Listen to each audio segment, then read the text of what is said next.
Hey everybody, what's going on? Pastor Matthew here. Hey, wanted to share some thoughts this morning with you out of Proverbs chapter 16. There's a section of about 5 verses where it talks about kings and leaders, and I wanted to talk for a minute about influence. Whether you realize it or not, you are a person who has influence. It could be the person that you work next to. You can influence them. It could be the student that you sit and go to class with, right? You have influence in their life in some way, shape, or form.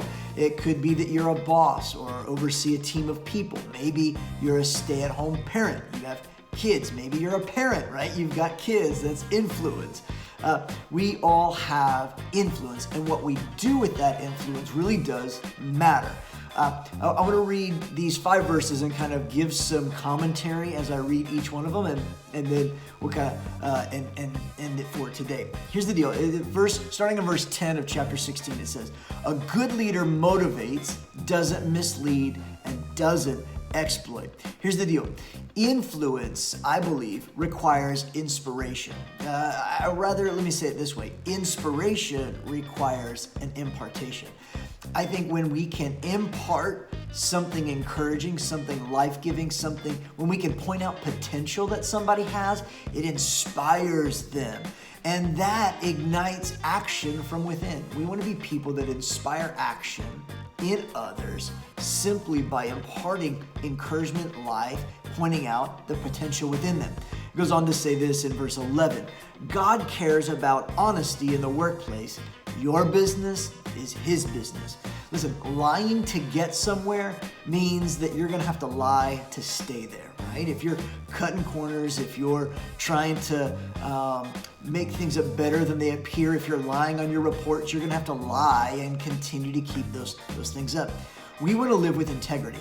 Integrity is doing the right thing no matter who's watching and no matter if you'll ever get caught.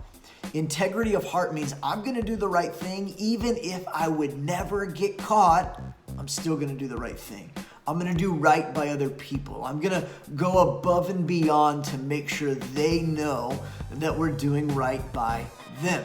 It goes on to say this in the next verse. Good leaders abhor wrongdoing of all kind. Sound leadership has a moral foundation. Listen, morality brings about loyalty in people, right? When we treat others well, when we treat them morally, when we treat them the way we would want to be treated, when we treat them with kindness and generosity and love and compassion, when we don't lie and steal and cheat and make fun of, but we're kind, listen, you will find that people will give you their trust, right? Morality will bring about loyalty when it comes to the people that you're leading, to your family, to people that you work with, your bosses, even the people that you're overseeing personally, your teachers at school. It all comes into play. It goes on to say this. Good leaders cultivate honest speech. They love advisors who tell them the truth. Man, I can't overemphasize the importance of being honest, being truthful. But there's something that has to be done in order to cultivate others who speak honestly. In other words, are your reactions telling people that they need to be afraid of being honest? Are you always reacting in a self-righteous manner, which tells them that you're always right, you never do anything wrong? They may be more hesitant to be honest with you.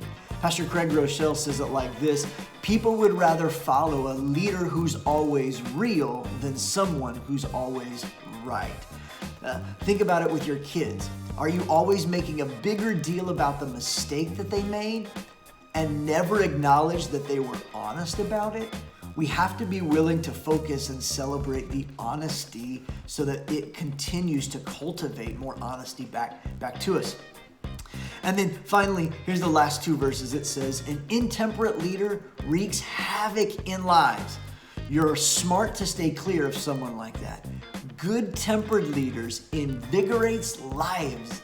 They're like spring rain and sunshine. I love that word picture. Spring rain and sunshine make things flourish, right? We want to help people to flourish, to live their best life, to be the best possible, to bring out all of the potential.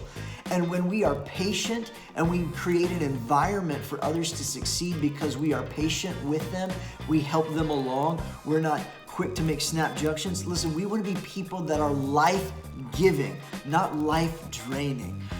We want to have high standards, but we want to have equally high, if not higher, amounts of praise that we give to people. I think it's perfectly fine to have high expectations, to have a high standard of excellence, to call people up to do more than maybe what they think that they can do. But I think it's equally as important to give high amounts of praise, high amounts of encouragement, to be able to say, man, way to go, you did awesome on that. People want to be around others who are life-giving and have a refreshing influence in their life. So be a person who is life-giving in your influence. Inspire people to be their best. Create a culture of honesty all around you and allow people to draw in and know that they can trust you because you treat them with integrity, you live with integrity, and you have a base of morality that guards you and guides you as you interact with other people. Hey, thanks to everybody for checking this out. We'll talk to you again tomorrow.